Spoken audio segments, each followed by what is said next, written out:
It's your boy Dray 10, aka Dray to the Dime, and now you tuned into the Buzz. So, let's see what we got. I know these gonna be wild, so look. What's a dream collaboration? Ooh-wee.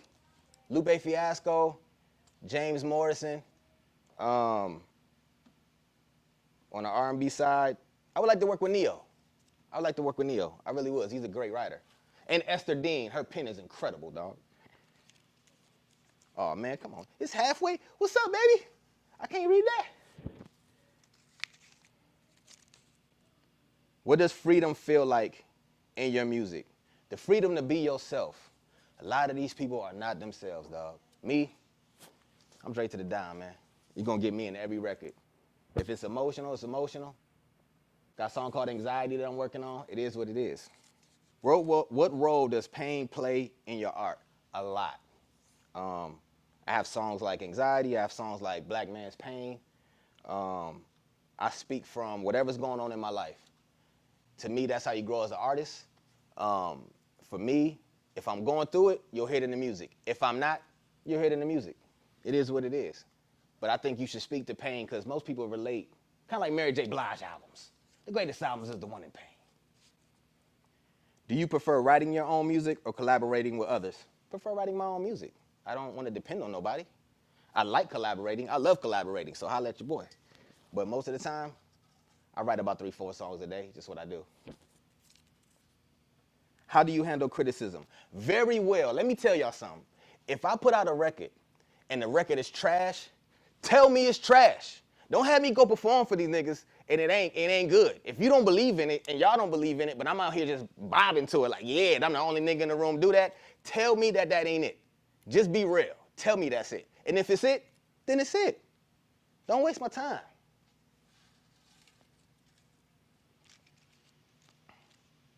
When did you first realize music could change your life? Man, now it's gonna show my age, all right, everybody? Cannabis. I was a battle rapper first, so I'm about bars. I like bars. You gotta be able to rap, all right? Now, that don't mean you can write songs. We just watched some battles recently where niggas' songs wasn't hitting. That's rough. But you gotta be able to write records, right? But I realized it could change my life when you get that feeling of when you create a record and everybody's in the room like, yo, man, that's fire. And you get that buy-in from everybody, and you kind of get that feeling of like, that goosebump feeling. If you made a great record, you get these goosebumps. And I realized that when I was in Atlanta with the Undergrads, a group that I used to be with. They still my brothers, so. And they on the album for sure. How do you keep your mental health in check while chasing success? I'm down to earth nigga, dog. Don't get too high, don't get too low. I've been in rooms with higher up people. I've been sitting in rooms with labels, and they're like, yo, you fire? And I'm like, yeah. Then I've had people to go, it ain't good enough. And I go, yeah. It is what it is. You gotta stay level, stay humble, and be yourself. Don't change because of whoever's in the room. Be you no matter who the fuck is in the room. Be you. Don't change because a nigga walk in.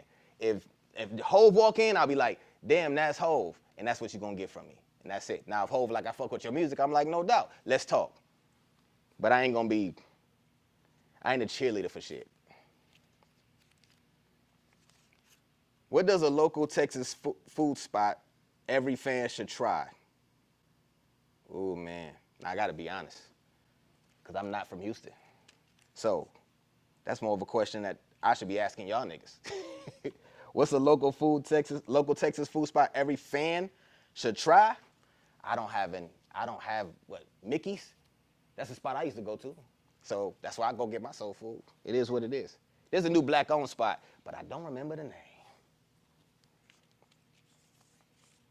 And this is blank. So am I sexy? I believe so, but that's on you to judge. When it's all said and done, what do you want people to remember about the man behind the music? I was a solid dude. That's it. You get what you get with me. I'm honest in the music. I'm not gonna sell you a bunch of bullshit. I'm not here to do that. I believe the biggest fan base connects to the soul. So you got artists like Common. You got artists that got loyal fan bases that they may not be the biggest artists in the world, but they fan base is solid because you kind of know the person behind the music. For me, if you relate to me, If you understand the things I've been through and we can relate, then you'll be a fan. Simple as that.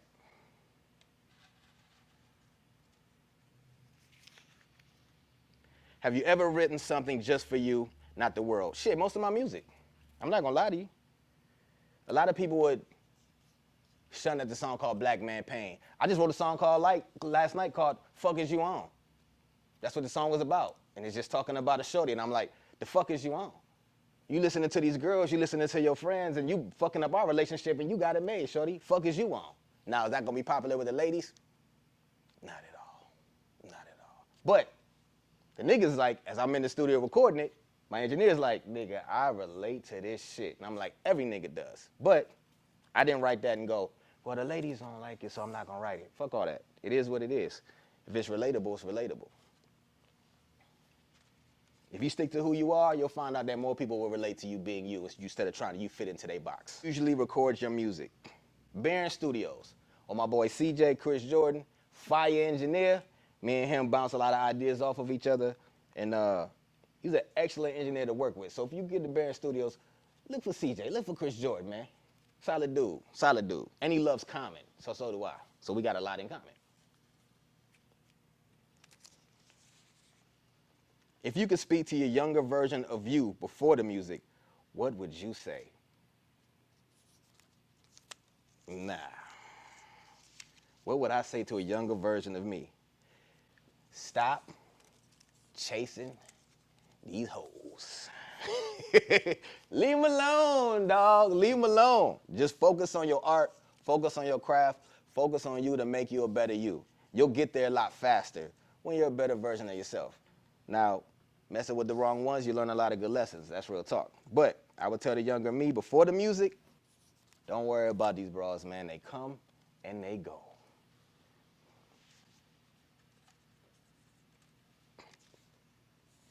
What were you like before rap? I was a clown, dog.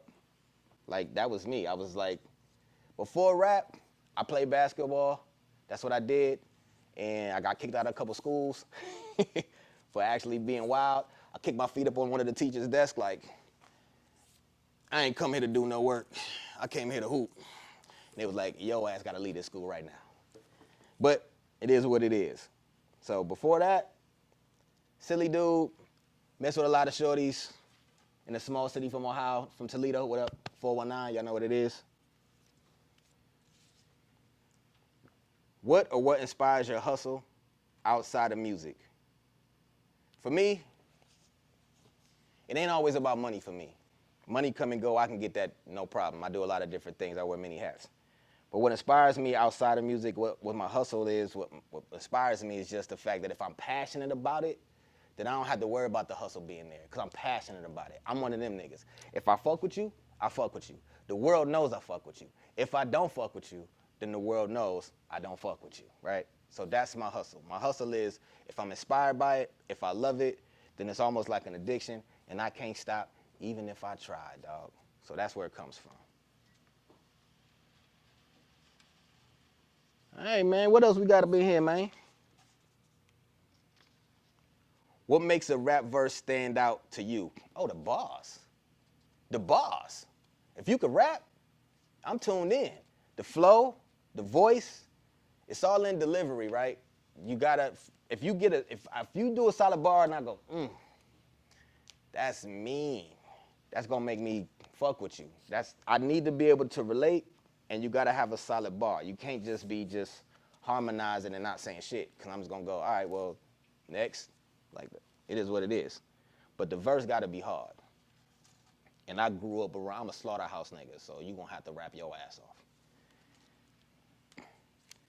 Do you ever feel pressure to represent Houston a certain way? Now, since I'm not from Houston, I'm very careful on if I do anything Houston-based. So I created a song about last week that I call H-Town Vice.